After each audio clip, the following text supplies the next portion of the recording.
السلام عليكم ورحمة الله وبركاته. الحمد لله رب العالمين والصلاة والسلام على سيدنا Muhammad وعلى آله وصحبه أجمعين.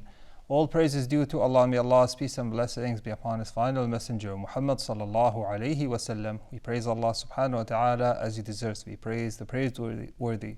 Welcome to another session of Ramadan Islamic Perspective, where you answer the questions regarding fasting, salat, tarawih, zakah and umrah. We ask Allah subhanahu wa ta'ala to aid us in saying what is right, and we ask Allah subhanahu wa ta'ala to protect us from saying what is wrong and to protect us from the evil of our actions. We seek aid in Allah subhanahu wa ta'ala. We start with the first question for today.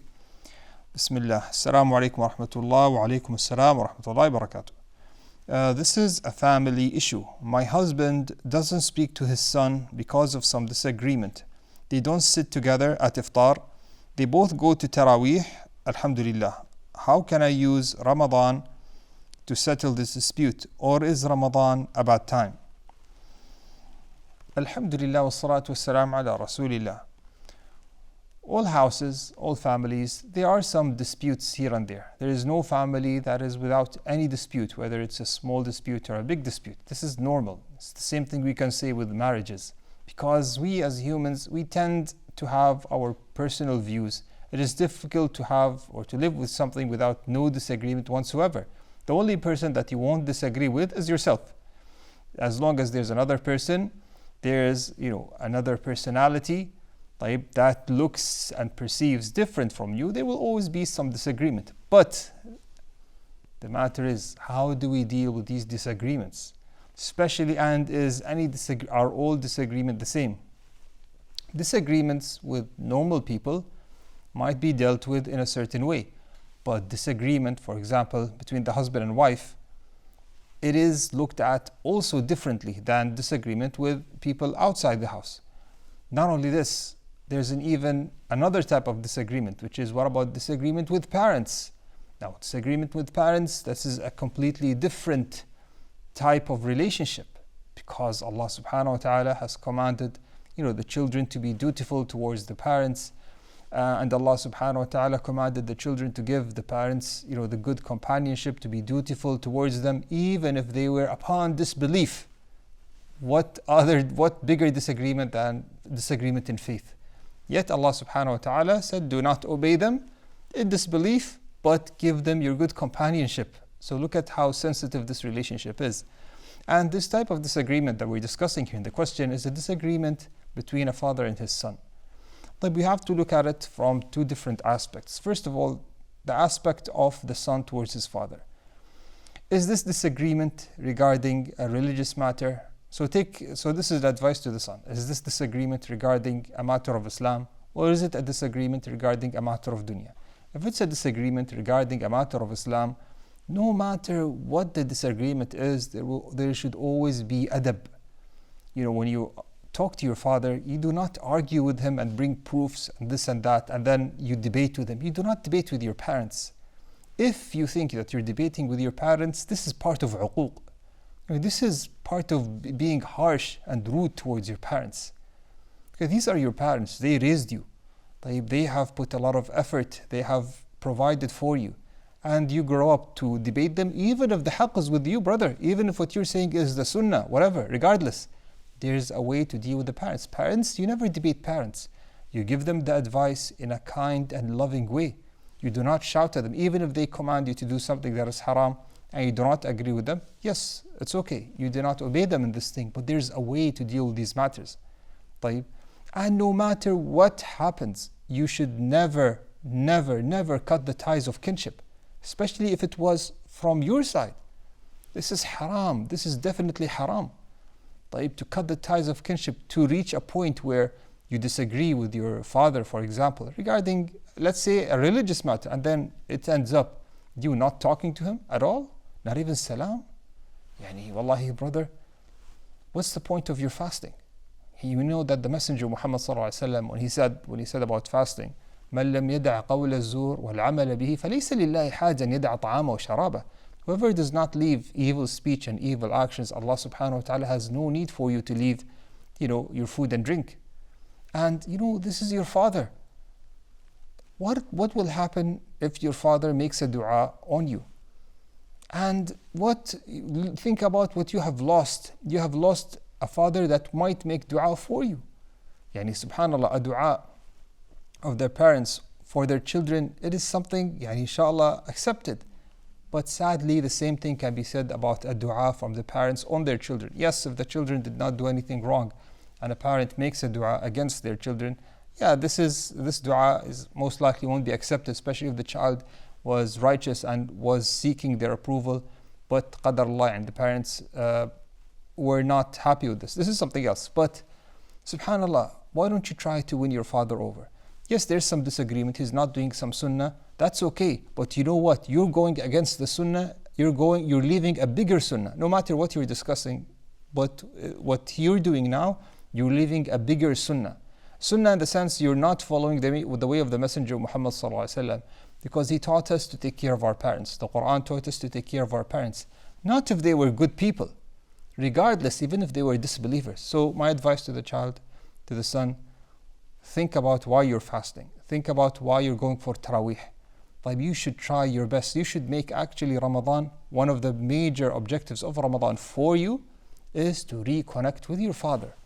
I'll be saying, Sheikh, but this is a time of worship. Do you think reconnecting with your father is not a worship? If you don't think that this is a worship, wallahi, the level of ignorance that you have in this religion is big. Definitely connecting with your parents, definitely this is a worship. And the end result is not in your hands, definitely. It's in the hands of Allah subhanahu wa ta'ala.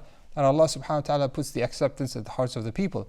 But what I'm saying is that you should put effort towards reaching that goal. Did you try, to be kind towards your parents? Did you try to win him over? And my advice is never to discuss this problem, whatever this cause was. Never to discuss it, never to address it. Just think about other things. Hey, life does not revolve around this single matter that you're discussing it. Even if it was a matter of disbelief. How can you give him da'wah and how can you call him to Allah subhanahu wa ta'ala if there's no connection? And he sees you as a son that does not respect him. So these are all things that should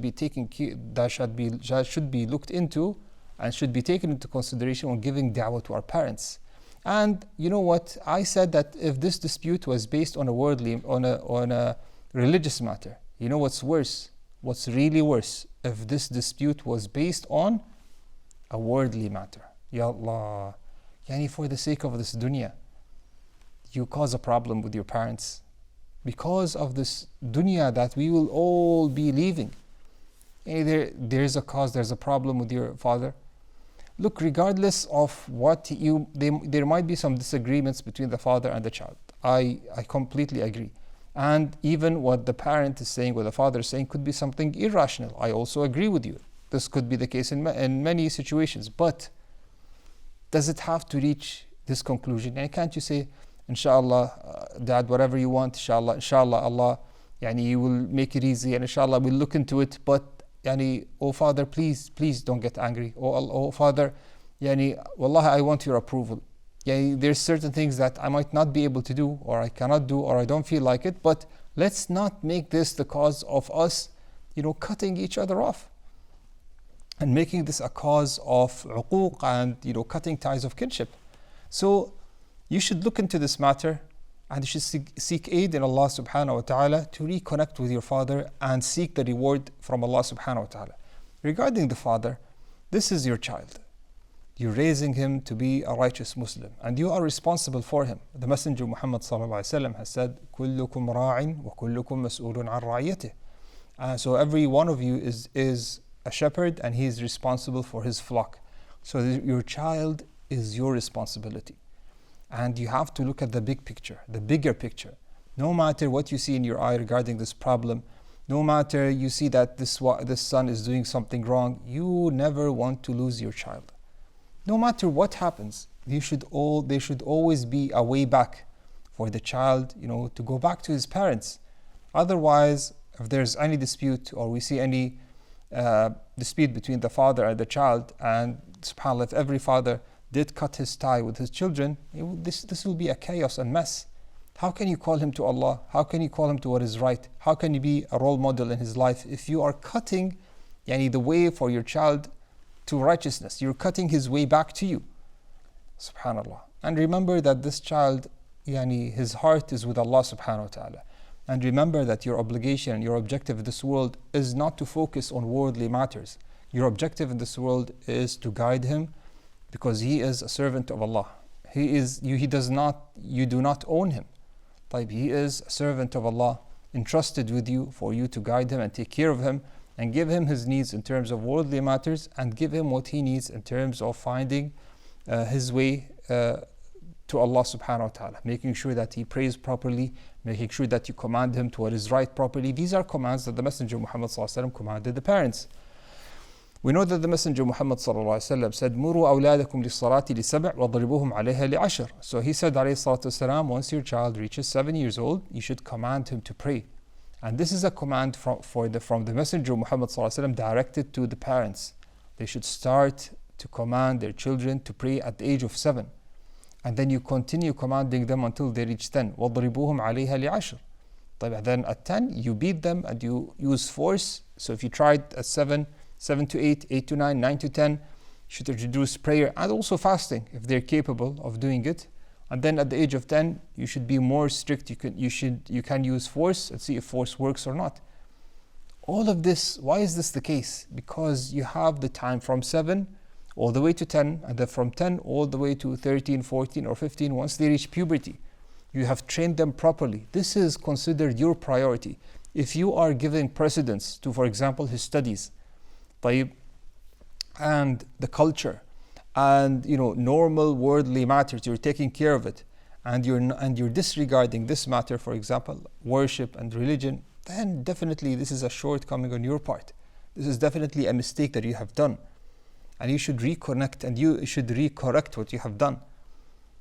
So if we all come together and seek repentance from Allah subhanahu wa ta'ala and correct our way, we will have the good family. And Ramadan, and we can use for the sister who's asking us, you can use Ramadan as a time where the devils are shackled, the doors of paradise are opened, the doors of hellfire are closed.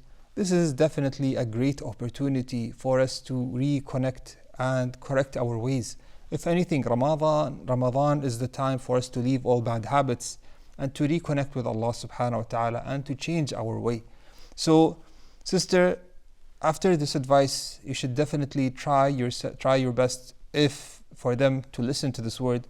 Maybe Allah subhanahu wa ta'ala will put hidayah in their hearts, guidance in their hearts, and acceptance, and you, sister, will be the cause, inshallah, for them to reconnect with Allah subhanahu wa ta'ala.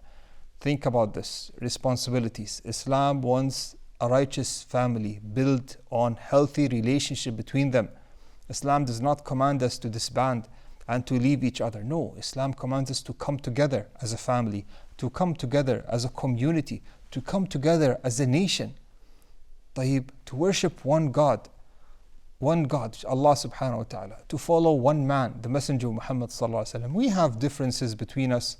There might be some disputes here and there, even in matters of religion.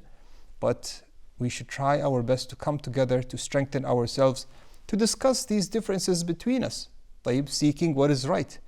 There will always be dispute. There will always be dispute. But it doesn't mean any dispute that occurs, khalas, I leave my brother altogether and I do not guide him and I do not give him advice. And the best amongst us, it doesn't matter if you're an Arab or not, it doesn't matter which ethnicity you are from. Allah subhanahu wa ta'ala said in the Quran, يَا أَيُّهَا النَّاسُ إِنَّا خَلَقْنَاكُم مِّن ذَكَرٍ وَأُنثَى وَجَعَلْنَاكُمْ شُعُوبًا وَقَبَائِلَ لِتَعَارَفُوا إِنَّ أَكْرَمَكُمْ عِنْدَ اللَّهِ أَتْقَاكُمْ.